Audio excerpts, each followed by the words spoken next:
will be giving a speech today on why euthanasia should be legal in all states and all across the world. So everyone knows somebody who either has cancer or has passed away from cancer, a terminal illness, someone who's been in a car wreck and been left in a coma or a vegetative state.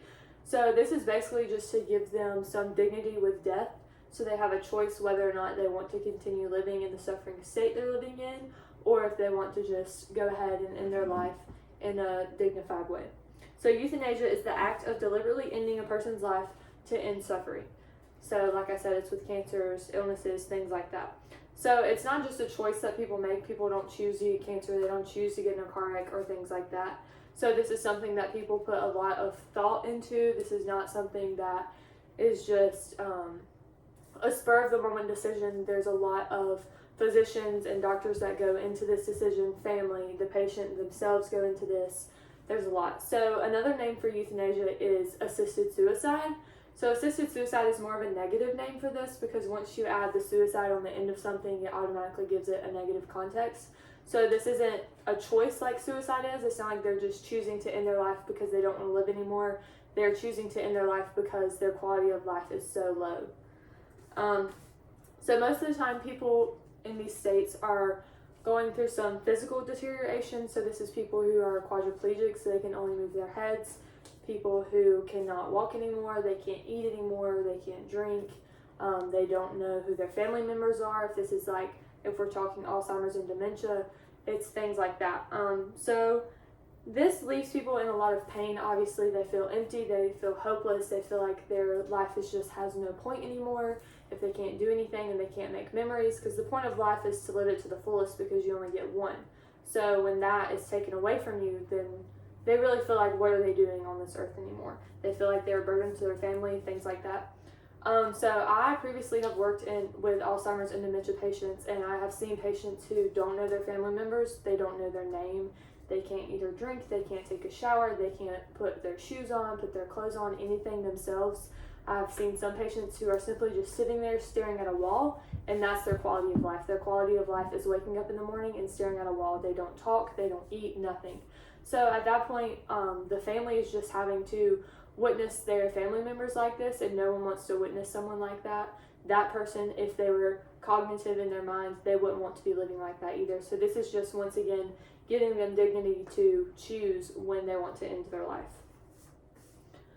So this also is a thing because no suffering through death. So when you die, your body begins to shut down.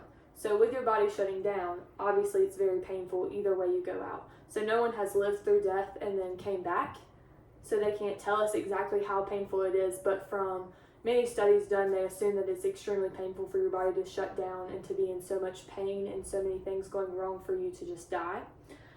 So this is basically just down to when your heart stops. That's not a choice. You don't get to pick that timeline.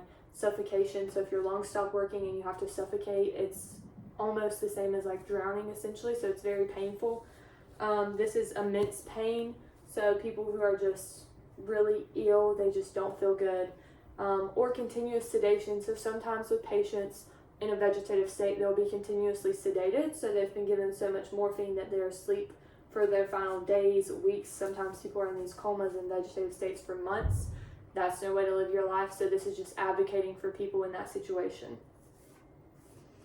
So before this is even considered or even a thought, there are care plans put into place. So these are plans to get the patient back on their feet, plans to get them back in a state of living that has quality. These are when all measures are being taken. But sometimes in these points, as in cancer patients, they're giving chemo and radiation, but we all know that chemo and radiation they're very sick. Sometimes they can't get out of bed, they lose their hair. So once again, their quality of life is just going down. So sometimes people who are just covered in cancer, then they go and do chemo and radiation when really they only have a 5% chance of living. Well, now instead of spending their last month or 6 months with their family saying their goodbyes, things like that, well, now they're in their bed throwing up and they can't get out of bed, they can't go to the store, they can't go to Christmas dinner, things like that. So this leads to the main question of, when is life no longer worth living? So this can be decided between doctors, this is decided between families, the patient itself. So this is the main point that people use to say that it is unethical, because they think that life is worth living all the time, no matter what.